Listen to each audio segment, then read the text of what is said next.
Mesdames et messieurs, bonjour. Merci de nous avoir choisis pour vous informer de ce qui se passe à République démocratique du Congo. Nous sommes jeudi 23 octobre 2025 et aujourd'hui nous allons parler de la situation sécuritaire dans les provinces de l'Ituri, Nord Kivu et de la province du Sud Kivu, ou dans le Sud Kivu et Nord Kivu. Les combats opposent les forces armées de la République démocratique du Congo appuyées par le général résistant Wazalendo contre les M23 AFC de Corneille Nanga. Chers téléspectateurs, nous commençons d'abord ces actualités dans la province de l'Ituri. Il faut savoir que les FARDC imposent la paix à Djougou, où les combattants de la milice baptisée Autodéfense auraient mis des armes et munitions ce mercredi 22 octobre 2025. La cérémonie a eu lieu au village Amasomboko. Donc là, nous sommes dans le chef-lieu du secteur de Walendu Tati, dans le territoire de Djougou. Il faut savoir que c'était donc la présence du commandant secteur opérationnel à Ituri, le général-major Bruno Mandefou. Je vous propose de suivre ce reportage. Le message du commandant secteur opérationnel Ituri a tourné sur les règles d'engagement et de comportement dans ces opérations qui visent à mettre fin à l'aventure de la CRP, déstabiliser la région et protéger la population. Il fallait tout bête à Munguna, tout défendre l'intégrité territoriale de la Bicho, et puis tout restaurer l'autorité au Ekoufa qui n'a Ituri. Vous voyez? Boutou, Moi, za commando, faut que Luka, Munguna Oya Zalishoki, CRP. Et puis qui est le chef qui se déclare là-bas? Un déserteur et à FARDC. Aza Koko sa ba population, ya kolobaya a libérer Ituri. Yende tozo kangaye maboko wana. Toka ni bien. Ma commandant na bino baza déjà na briefing. Ko kangaye ni mateka. Toka ni bien. Faut ko kangaye ni.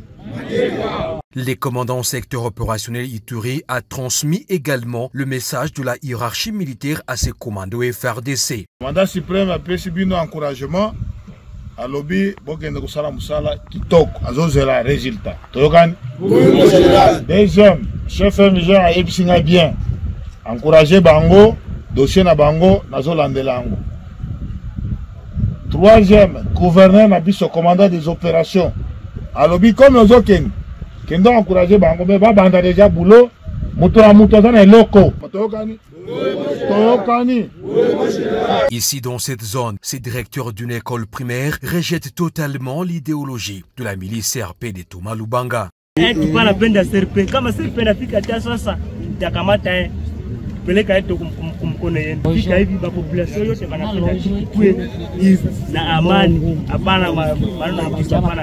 Il faut le dire, sous la supervision du commandant des opérations et gouverneur militaire de l'Ituri, le lieutenant-général Luboyanka Chamadjouni, les forces armées de la République démocratique du Congo ont récupéré plusieurs entités sous occupation rebelle aux côtés de armes et munitions. Pour l'heure, l'armée nettoie les littorales du lac Albert et plusieurs autres entités du territoire d'Ndjougou dans l'objectif la restauration de l'autorité de l'État. Il faut savoir que ces miliciens se sont exprimés après avoir été reçus par les forces armées de la République démocratique du Congo. Je vous propose de le suivre dans ces propos recueillis par Erika Semouissi.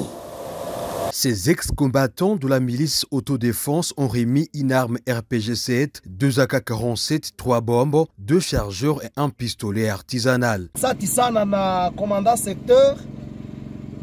Nous remercions grandement les commandants secteur de l'Ituri de nous avoir donné la chance de remettre nos armes en étant encore vivants.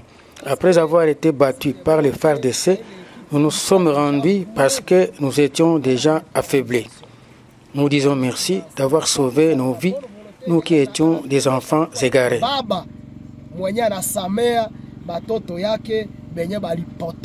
Ces ex-combattants sensibilisent ceux qui détiennent encore les armes à pouvoir les rendre. J'étais escorté au chef rebelle Baraka. Je demande à nos amis de rendre les armes pour rester à paix.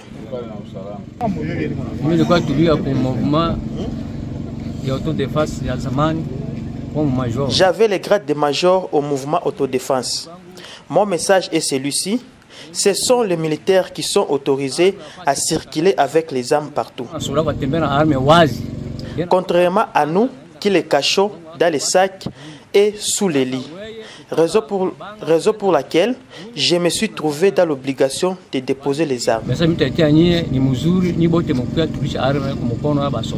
Présent à la cérémonie, l'honorable Daniel Ouyewa, élu de la province de l'Ituri, appelle ses compatriotes à ne pas prêter allégeance aux groupes armés. Le M23 est déjà à plein processus de paix.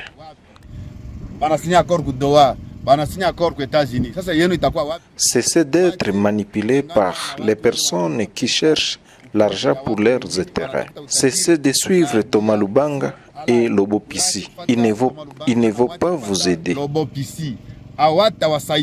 Le commandant secteur opérationnel Ituri, le général-major Bruno Mandevou, séjourne dans le secteur de Walendoutatsi, en territoire d'Ndjougou, pour suivre de près les opérations militaires en cours sur instruction du commandant des opérations et gouvernant militaire de l'Ituri, le lieutenant-général Luboyanka Chamadjoni. Ces officiers généraux exécutent sans atermoiement le chevet du commandant suprême des forces armées et de la PNC chef de l'État, Félix Antoine Tshisekedi Tshilombo, qui lentement et sûrement fait de la RDC un pays prospère et sécurisé. Nous quittons la province de l'Ituri où nous parlons de la situation dans les territoires, donc dans la province du Nord Kivu et du Sud Kivu. Il faut savoir qu'une psychose règne depuis ce mercredi 22 octobre dans la zone autour de Kachebere, dans les territoires de Walikale, dans la province du Nord Kivu, après le survol donc de l'espace aérien par air drone des forces armées de la République démocratique du Congo et FARDC. La nuit de mardi à ce mercredi 22 octobre 2025, la population vivant dans la zone a été réveillée vers 2 heures du matin par le vrombissement de cet engin militaire à patrouille donc aérienne la nuit. C'est l'actualité possédée, chers téléspectateurs. La peur de la population a été surtout aggravée par la réaction des rebelles de l'AFC M23 qui contrôlent donc cette partie de Walikale. Mais également, ils ont tiré des bombes à l'endroit donc de ces drones dans le but de l'abattre. Mais sans succès. Donc ces bombes ont été en tout cas tirées à partir des positions de Kachebere et Kasopo. D'après nos sources, chers téléspectateurs, depuis plus d'une semaine, les drones des FARDC survolent plusieurs zones contrôlées par les rebelles de l'AFC M23 à Walikale et Masisi dans le nord Kivu. Dans la nuit donc de lundi à mardi, cet engin militaire a bombardé des positions des rebelles notamment près de Kalembe à Masisi et à Ihula dans les territoires de Walikale. Chers téléspectateurs, il faut savoir que toujours donc nous quittons cette partie, parlons de la situation à Beni, donc dans la province toujours du Nord Kivu, des troupes de forces de réaction rapide kenyanes sous la mission de l'ONU à RDC MONUSCO ont réalisé et patrouillé de longue portée dans les régions de Mbau, Mandumbi et Mangina dans la province du Nord Kivu. Donc il faut savoir que l'objectif de cette opération est de rassurer donc les communautés locales sur leur sécurité dans le cadre des efforts de stabilisation à court. Chers téléspectateurs, les activités de démobilisation des groupes armés sont suspendues depuis près de 2 mois dans les villes de Beni et Butembo, ainsi que dans les territoires de Lubero, Massissi et Walikale dans la province du Nord Kivu. Cette suspension fait suite à une grève sèche des cadres, donc des agents du programme de désarmement, démobilisation, réinsertion communautaire et stabilisation PDDRCS qui réclame le paiement de 36 mois d'arriérés de salaire, de primes et autres avantages sociaux. Chers internautes, cette situation compromet donc gravement le désarmement des combattants dans une province où plusieurs groupes armés continuent d'opérer. Donc à conséquence, les combattants candidats à la reddition volontaire se retrouvent sans interlocuteur, tout comme les ex-combattants en attente donc des réinsertions communautaires. Les agents du PDDRCS à grève insistent sur le maintien de leur mouvement jusqu'à ce que leurs revendications soient satisfaites.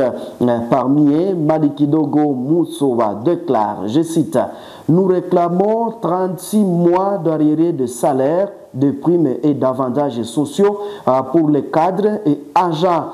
Nous maintiendrons notre grève jusqu'à l'obtention d'une réponse à nos revendications car ce que nous vivons depuis 36 mois est inhumain de travailler sans être payé, a-t-il déclaré.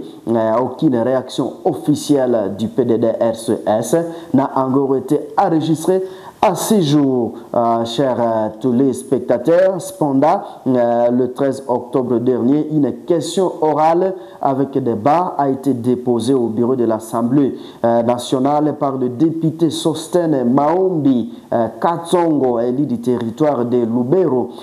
Il exigeait donc des explications du ministre de la Défense nationale sur la nature des appuis fournis par son ministère au PDDRCS ainsi que sur les contrôles de la gestion des fonds alloués à la coordination nationale des programmes. Chers internautes, nous quittons cette partie, nous parlons du Sud Kivu où les généraux de brigade Ilunga Kabanda, Jean-Jacques et Amouli Siviri ont été nommés respectivement commandant de la 33e région militaire et commandant du secteur opérationnel Sokolade au Sud Kivu. Ils sont arrivés à Uvira le mercredi 22 octobre 2025 par les porte-parole des Kamuvira à la frontière avec, disons par la porte de Kamuvira à la frontière avec le Burundi pour prendre officiellement leurs fonctions. Cette nomination fait suite donc au décès en août dernier du général de brigade Mwankumpuluku Jean-Daniel, donc ancien commandant de la 33e région militaire et au remplacement du général Mwehu Lumbo Evariste au poste du commandant du secteur opérationnel. Le général Olivier Gassita, qui avait été envoyé pour occuper donc les postes vacants du commandant secteur opérationnel, avait été violemment contesté par les populations à travers donc des manifestations rudes qui étaient alors soldées par des morts, de nombreux blessés et des dégâts matériels important. Les contextes sécuritaires dans la région est particulièrement tendu donc depuis l'occupation de Bukavu par le mouvement AFC M23 en février 2025, ce qui a conduit donc au déplacement des institutions provinciales à Uvira. Chers internautes, l'arrivée de ces deux officiers expérimentés vise à renforcer les opérations militaires et à stabiliser donc cette zone stratégique. Leur prise de fonction a été marquée en tout cas par un accueil officiel à présence donc des officiers de l'état-major de la 33e région militaire et du secteur Sokola 2. Chers téléspectateurs, pour le moment, il faut savoir que 150 officiers et sous-officiers de la 34e région militaire à Ituri ont pris part à l'atelier de renforcement des capacités à droit international, humanitaire et à premier secours. Il faut savoir que cet atelier organisé du 18 au 21 octobre 2025 à Walikale par les communautés, par les comités internationaux de la Croix-Rouge a permis donc aux participants d'apprendre des conventions de Genève à vue de prévenir donc les crimes de guerre et les crimes contre l'humanité. Donc au terme de la formation, ils ont remercié le CICR pour cet apport à connaissance très bénéfique. Chers téléspectateurs, merci de nous avoir en tout cas choisi pour vous informer, vous actualiser de ce qui se passe à République démocratique du Congo. C'est ici où nous mettons un point final sur ces actualités de l'avant-midi donc de ce jeudi 23 octobre 2025. Si c'est la première fois de nous suivre, n'hésitez pas de vous abonner, surtout aimer, partager la publication, mais également à commentaire. Donc laissez-nous votre opinion dans les commentaires pour plus d'actualité dans nos prochaines publications. Je suis Mwanam Penzi Monzekele à la présentation. Au revoir.